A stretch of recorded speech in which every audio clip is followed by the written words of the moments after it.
Hello, stunning people. My name is Beane, and welcome to the Salt Lick Sessions.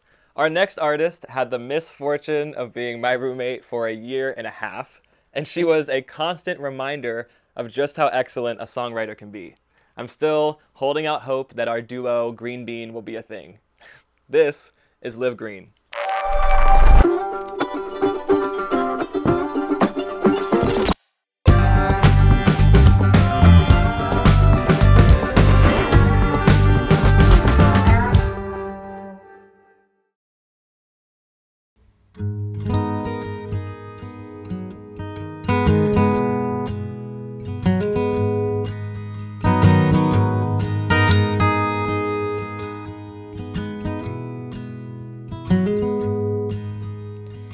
It's not far, I can walk down the block to Table Talk. I close my eyes and just make pies all day. Plastic cap upon my hair, I used to mind, now I don't care. Used to mind, now I don't care, 'cause I'm great. Can I show you this picture of my nephew taken at his big birthday surprise at my sister's house last Sunday? This is Monday and we're making pies. We're making pies. Making pies. Thursday nights I go and type down at the church with Father Mike. It gets me out and he ain't hard to like at all. And Jesus stares at me in my chair with his big brown eyes and his honey brown hair. He's looking at me from way up there on the wall. Did I show you this picture of my sweetheart taken of us before the war? Of the Greek and his Italian girl one Sunday at the shore. We tied our ribbons to the fire escape. They were taken by the birds who flew over the country as the bombs rained on the world.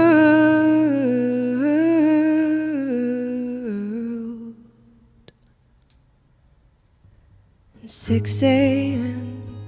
here I am, walking the block to Table Talk. You could cry or die or just make pies all day.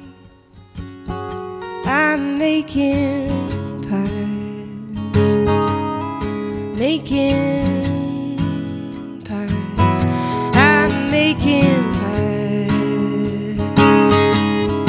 making pies.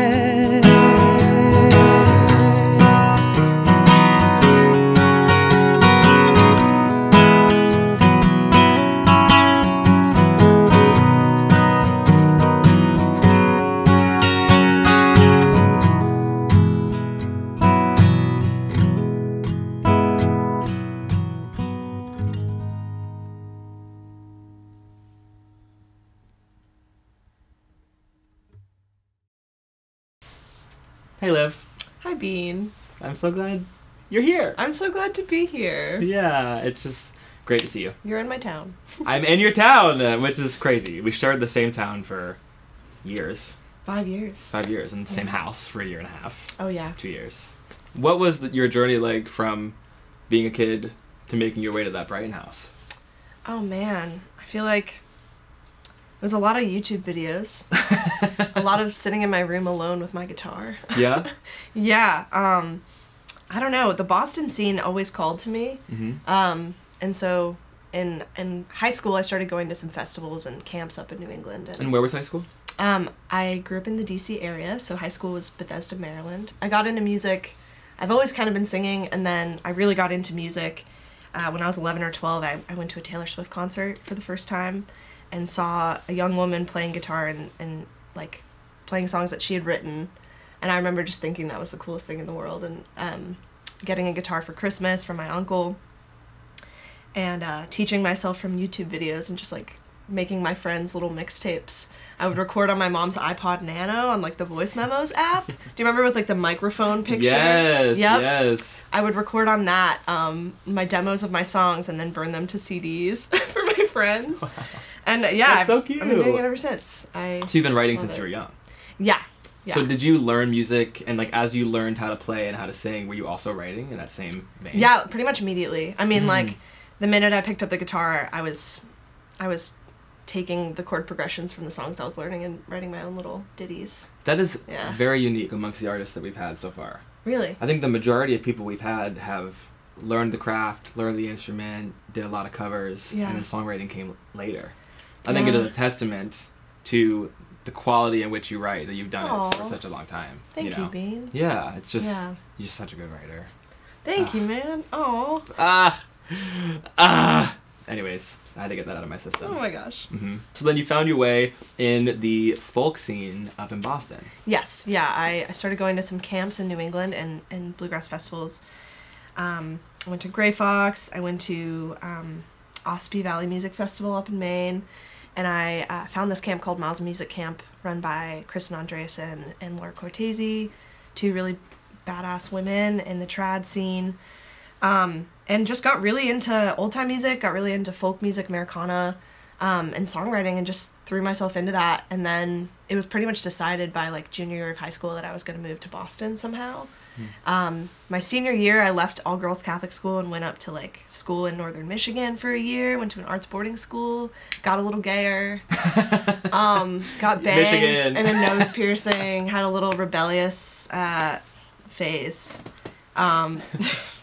But then I went to college in Boston and just like really fell in love with the scene there. I consider myself so blessed to have been there at the very beginning of your journey of discovering my queer your quarantine.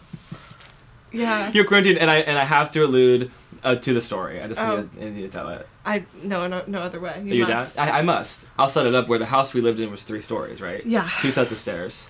I was walking down the set of stairs, and you were coming up from the shower. So you had one towel wrapped around here, one towel on your head, and we were both on the stairs. And you said to me, "Beane," you were glowing, you were radiating, and you said, "Beane, I figured it out. I'm gay." And then for the next 45 minutes, you and I stood on the stairs, didn't move from the stairs, and we just talked about it. And you stayed in your towel, and we just chatted on the stairs, standing on the stairs, didn't even sit. Yeah. It was really Everyone wonderful. else came out of their rooms too. It was really sweet. They did. Slowly we kind of built this. It was just, I had just gone through a breakup too, and I was just doing some self-discovery, and I realized how queer I was. And I just feel like the dam just kind of broke.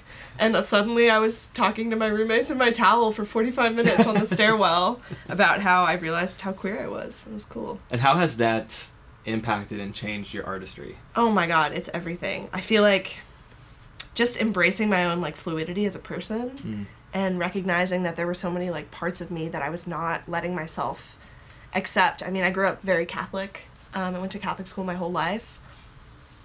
And even though I grew up in DC in like a really affluent area, where people were pretty liberal, I mean, it just getting exposed to that like homophobia at a really young age, and being in environments where there was really no representation. I mean, thank God for Brandi Carlile. Like, I went to her concerts when I was a kid, and I mean, honestly, probably saved my life. Like, she is everything. But, yeah, I mean, it's been everything, just embracing all parts of myself and being true to that. I do feel this kind of new generation of artists, specifically in the scene that you inhabit, that are allowing themselves to take down the barriers and just come as you are. You know? Yeah. And we really need that. I think it was around, and then it kind of went away, and now it's kind of coming back. Yeah. And I'm just so stoked to know you and to like be a part of that journey, you know? Oh man, it's mutual. You're so special to me. You too. Oh, I love you. So tell me, I love you too. So tell me what we have to look forward to from Liv Greene. Lots of stuff coming up. I just finished tracking the basic tracks for my second record. Sophomore album. Yeah, at Woodland Studios here in town. I've been working with this engineer, Matt Andrews, who like has engineered so many of my records that I grew up with, like the Gillian Welch and Dave Rawlings records that I just like were my childhood.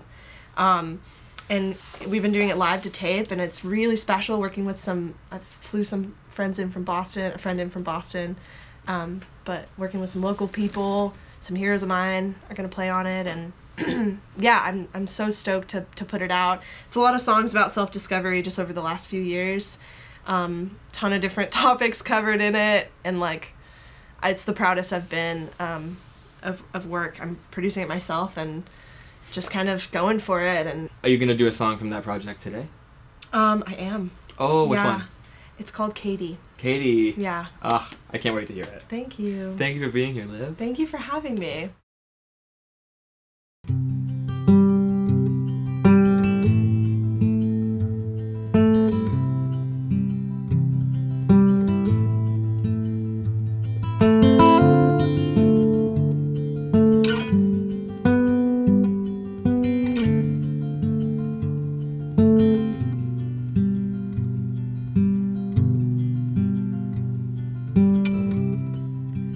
I'm not sure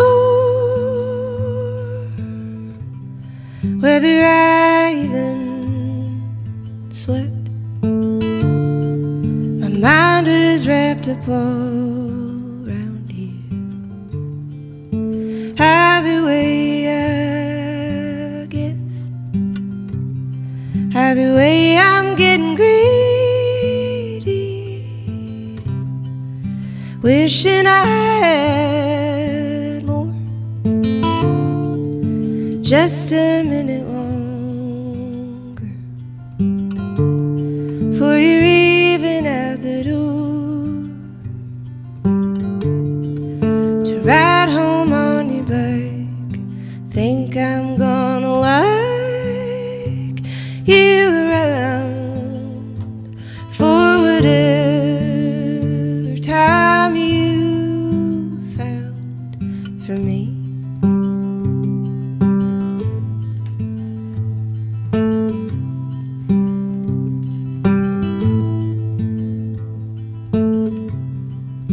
I'm not sure what to look out for. Like, would it freak you out if I said I think about you when the light gets cold, when I'm feeling bold, and when I turn navy blue, my mind turns to you. Swear that I don't have it bad, I'll just say I'm glad you're around for whatever time you found for me.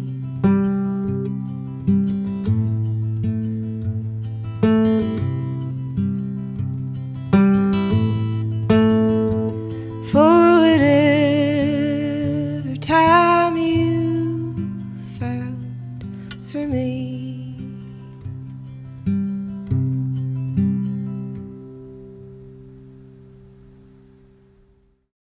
Hey stunning people, it's Beane. Make sure to check out the Salt Lick Sessions YouTube channel and subscribe.